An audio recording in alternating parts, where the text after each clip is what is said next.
हे guys আসসালামু আলাইকুম welcome back to my channel creativity by Mahdin. আজকে আমি কোনো রেসিপি নিয়ে আসিনি, আজকে নিয়ে এসেছি ছাঁকনি এভাবে সাদা করে পরিষ্কার করার টিপস। কম বেশি সবার বাসায় ফিল্টার আছে, আর ফিল্টারে একটা সমস্যা হয়, সেটা হচ্ছে খুব দ্রুত ছাঁকনিতে আয়রন জমে ছাঁকনি ময়লা হয়ে যায়, যার ফলে পানি অনেক ধীরে ধীরে ফিল্টার হয়। আর এই ছাঁকনি এত বেশি নোংরা হয় যে পানির কালারও চেঞ্জ হয়ে যায়। তাই আমি আজকে এই ছাঁকনিটা ঘরে থাকা শুধুমাত্র একটি উপকরণ দিয়ে এভাবে পরিষ্কার করে ঝকঝকে করেছি। দেখুন পানিটা কত দ্রুত ফিল্টার হচ্ছে। আর এটা আমি কিভাবে করেছি আপনাদের প্রশ্ন থাকতে পারে, আমি সেই পরিষ্কারের ভিডিওটাই আপনাদের জন্য নিয়ে এসেছি। এই ছাঁকনি কিন্তু ঘষে ঘষে পরিষ্কার করা যায় না, তাই আমি কোনো প্রকার ঘষা মাজা ছাড়াই কিন্তু একটি উপকরণ দিয়ে এই ছাঁকনিটা পরিষ্কার করেছি। আর এই ছাঁকনি পরিষ্কারে চলে যাওয়ার আগে বলে নিচ্ছি, আপনারা যারা আমার চ্যানেলে নতুন দর্শক, এখনও আমার চ্যানেলটি সাবস্ক্রাইব করেননি, তারা প্লিজ আমার চ্যানেলটি সাবস্ক্রাইব করে পাশে থাকা অল নোটিফিকেশনে একটা ক্লিক করে দিয়েন। এতে করে সব ভিডিও সবার আগে আপনার কাছে পৌঁছে যাবে। আর এখানে ছাঁকনি পরিষ্কার করার জন্য আমি পানি নিয়েছি, পানিটা কুসুম গরম, এটা আমার হাতে সহনীয়, বেশি গরম নিলে ছাঁকনিটা কুঁচকে যাবে, এটা খেয়াল রাখবেন।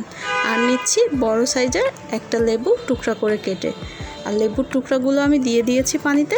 লেবুর রসটা এভাবে চেপে চেপে বের করে আমি পানির সাথে মিশিয়ে নিচ্ছি। পানিটা অবশ্যই যেন কুসুম গরম থাকে, সেদিকে খেয়াল রাখবেন।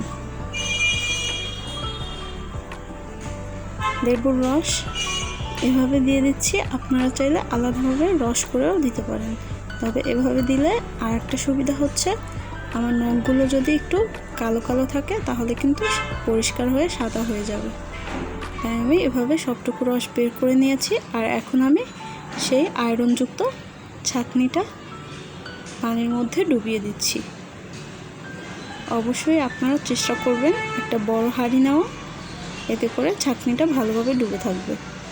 আমি একটু ছোট হাঁড়ি নিয়েছি, তাই আমি ছাঁকনিটাকে একটু চাপ দিয়ে ভাঁজ করে ডুবিয়ে দিয়েছি। দেখুন ছাঁকনিটা আমি কিভাবে ডুবিয়ে দিয়েছি। আর আমি কিন্তু এই খোসাগুলো ফেলিনি, দেখতেই পাচ্ছেন আমি খোসা সহই এটা ডুবিয়েছি। এটা কিন্তু আমি ডুবিয়ে কতক্ষণ রাখবো তা আপনাদেরকে বলছি। ছাঁকনিটার চারপাশে একটু দেখিয়ে দিচ্ছি আমি আপনাদেরকে।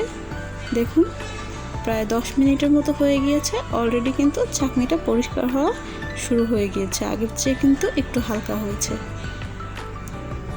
আর এই লেবুর খোসাটা কিন্তু পরবর্তীতে আমাদের কাজে লাগবে, আমি পরে দেখিয়ে দিব আপনারা এটা দিয়ে কি করবেন। এখন আমি এই ছাঁকনিটাকে ডুবানো অবস্থায় এটাকে ঢেকে 6 থেকে 8 ঘন্টা একটা জায়গায় রেখে দিচ্ছি।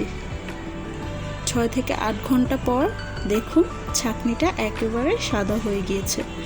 আমি কিন্তু একটু ঘষা মাজা করিনি, কারণ এই ছাঁকনি ঘষে ঘষে পরিষ্কার করলে নষ্ট হয়ে যায়, তাই ঘষা মাজা ছাড়া এভাবেই ছাঁকনি পরিষ্কার করবেন। দেখুন আয়রন কিন্তু একেবারেই চলে গিয়েছে, কোনো আয়রন নেই, সাদা ধবধবে হয়ে গিয়েছে। অনেক সময় বেশি আয়রনের ফলে ছাঁকনি কিন্তু 8 ঘন্টার মধ্যে এত পরিষ্কার নাও হতে পারে। সেই ক্ষেত্রে আপনারা এই যে লেবুর খোসা আছে, সেই লেবুর খোসা দিয়ে হালকাভাবে প্লাস্টিকের সাইডটা ঘষে নিতে পারেন, এতে করে আয়রন যতটুকু অবশিষ্ট থাকবে তাও কিন্তু পরিষ্কার হয়ে যাবে। তবে আমি একদমই ঘষিনি, কারণ আমারটা খুব দ্রুত পরিষ্কার হয়ে গিয়েছে। আপনারা এই লেবু দিয়ে এভাবে ঘষে নিতে পারবেন।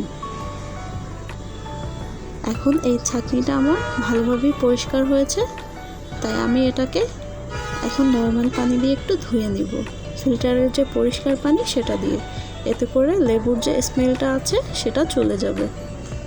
আপনারা চাইলে এই পরিষ্কার কাজটা ভিনেগার দিয়েও করতে পারেন পানির সাথে মিশিয়ে, তবে ভিনেগারের একটা বিশ্রী গন্ধ থাকে, তাই আমি লেবু দিয়ে পরিষ্কার করা দেখালাম। এখন চলুন দেখে নিই পানিটা কত দ্রুত ফিল্টার হচ্ছে। যখন ময়লা ছিল তখন কিন্তু অনেক ধীরে ধীরে ফিল্টার হচ্ছিল। এই ভিডিওটি যদি ভালো লাগে তাহলে প্লিজ একটা লাইক দিতে ভুলবেন না, আর চ্যানেলটি সাবস্ক্রাইব করে অবশ্যই পাশে থাকবেন। সবাই ভালো থাকবেন, সুস্থ থাকবেন। আল্লাহ হাফেজ।